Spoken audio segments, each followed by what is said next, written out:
There are many people who set up their business in a way that we could have, or maybe that you considered, where there are dozens of employees and run things in a very different way, which is an option that was never interesting to me, and I know isn't interesting to you. Yeah, especially from the perspective of, and I would say there are a lot of people who outsource their social media way before that should even be a consideration in their mind. Like where they start hiring companies to post for them and to answer the DMs. And I'm like, that is a terrible, terrible, terrible idea. And this is one of the areas where I think I was super blessed to be able to see how Gary works, because Gary's got over 10 million followers and I don't know, hundreds of businesses at this point. And like social media is his like side hustle. And he's still the only one posting and answering DMs and on his account. Like he's the one who goes in and does it all. And so I think seeing that for me was very helpful, being like, okay, well, if that's what Gary's doing, then there's no reason for me to be doing that. Not to mention it didn't feel right, but it was very a good reinforcement, being like, okay, like you shouldn't be doing this. You shouldn't have other people doing this, especially if you're trying to build your brand on social media. If you're a celebrity and like, I don't know, you're an actor and you don't really care about building your brand, fine, have someone else, have an agent run your social media, whatever. But if you're a personal trainer and you're trying to build your personal training brand on social media, and you hire a company to run your social media and they're not coaches and it's not you, it's a terrible, terrible decision. That's a great point. Even hiring employees that you then have to manage. So if you look at your day-to-day schedule and the autonomy and flexibility that you have relative to, okay, I got to be in the office by 8 because I have meetings with employees from 8 to 11. And then I have like a little gap where I can do this. And then I have to have these team meetings from 2 to 4. Setting up your business in a way that gives you more personal flexibility in your day-to-day versus makes you accountable in your schedule to those employees is a different path. Yeah. Yeah. And there's nothing wrong with hiring employees. I mean, it can be great depending on what your goal is. And it's a wonderful thing to do for them and for the economy as a whole. It's amazing. I would just keep in mind, as a coach, I know a very common practice lately is to hire more and more coaches onto your team so that you can build a bigger business.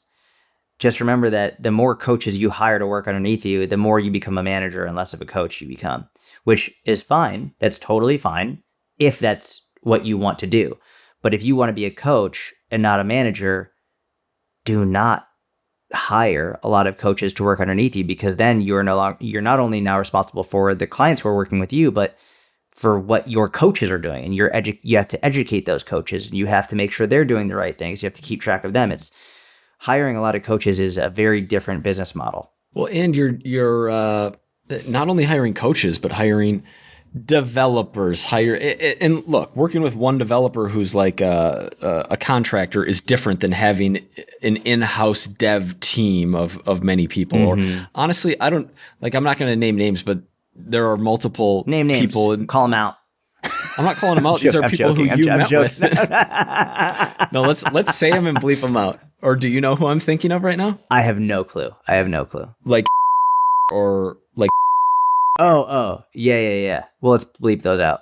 But yeah, bleep them out, bleep my mouth out. But after meeting with them and seeing what their day-to-day looks like, and then you calling me and being like, dude, we really set up our business in the right way, like seeing the day-to-day life, not to mention the margin you give away.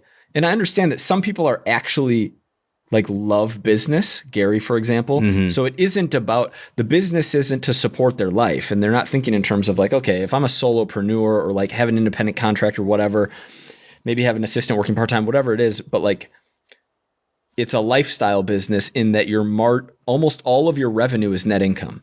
Like we're not selling a physical product. We don't have very high costs, probably like 10% website, email, server, whatever. Like these are small costs relative to revenue. Whereas when you're hiring a bunch of people, or even partnering with a bunch of people, your percent of revenue that is actually take home is so much less that you need to build a bigger business in order to make enough to support. So like, even if you're blowing up revenue, net income is only increasing a fraction of that. It's different and not something that I obviously aspire towards or that you at this stage. Yeah. It's not how much you make, it's how much you keep.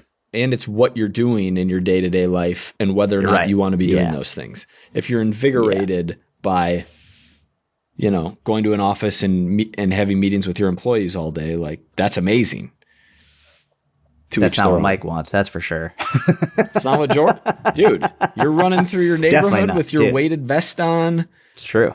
I don't want to have an office, and I don't want to have office. No one likes office meetings. Those suck. No one likes, like right now we're seeing like all these employees who are resigning because their bosses are saying you got to come back to the office. They're like, fuck that. I don't want to go to the office. Mm-hmm. No one wants to do that.